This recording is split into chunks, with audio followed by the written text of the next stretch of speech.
Kakatapos ko lang naghilamos. So, samahan niyo kung mag-prepare ng aking food.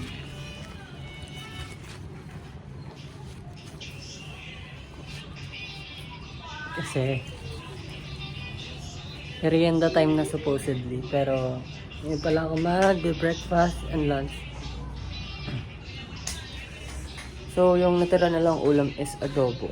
So, yun na lang kakainin ko.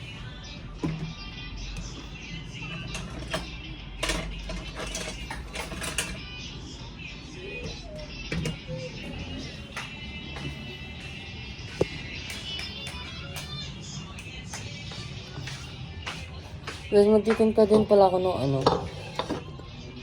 ng cold coffee.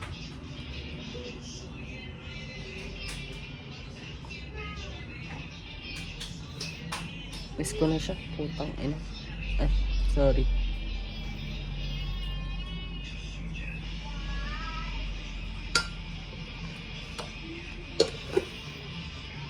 Alam mo yung feeling ko talaga wala lang chance knowing him. Pero umaasa ko na sana meron pa. Ang corny ba pakingganan, pero yun yung totoo, guys. Sana meron pa. Maasa akong meron pa.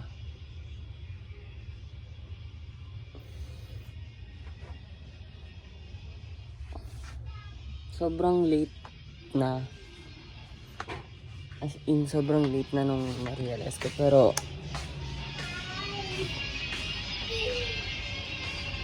gusto ko ba din sabi? Para ka namang tanga niyan.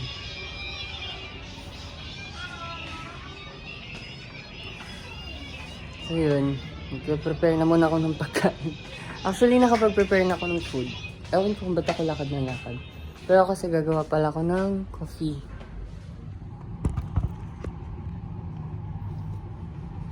So, ito. Lagyan lang natin ito ng coffee.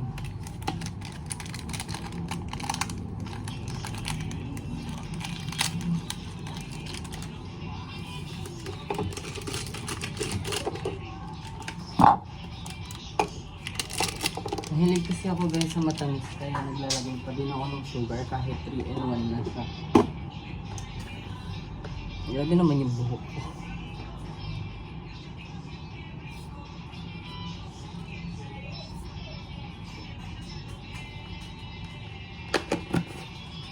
Ay, away yan.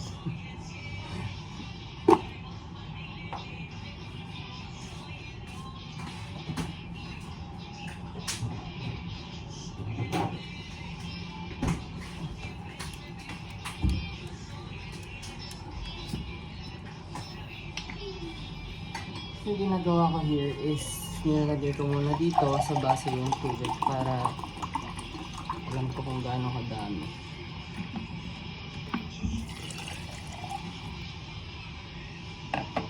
Ayan. Tapos shake ko na siya.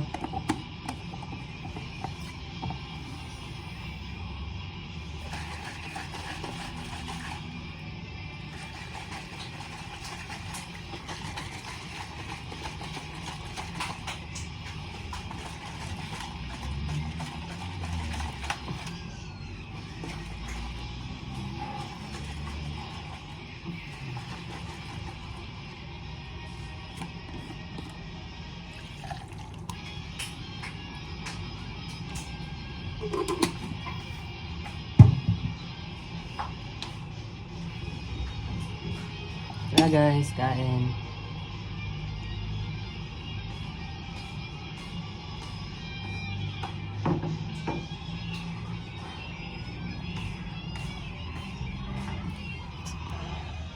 Update ko na lang kayo ulit mamaya. Kunyari may ko, subscriber, ganyan. Kunyari may nanonood sa akin. Kunyari lang, di ba, be? Kaya harap ano niyan?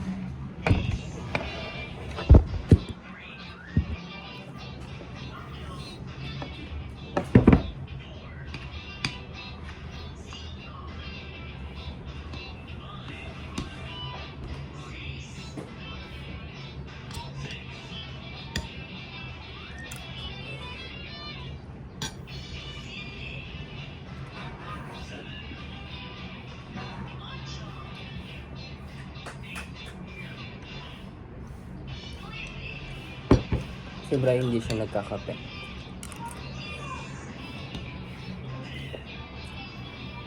Pero mas malupit sa akin magpuyat yun. Hindi ko lang alam ngayon. Maaga na siyang pinapatuloy ng bago niya.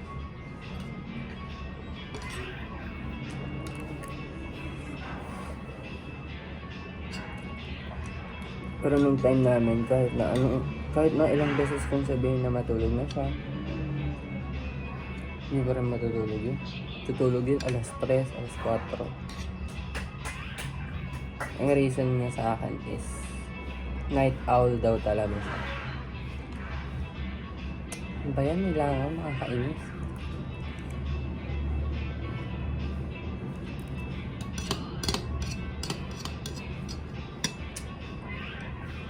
Umaya pala sa part 3, baka magkwento ko kung paano kami nag-start ni Brian. Yun lang, kain muna ako guys, bye.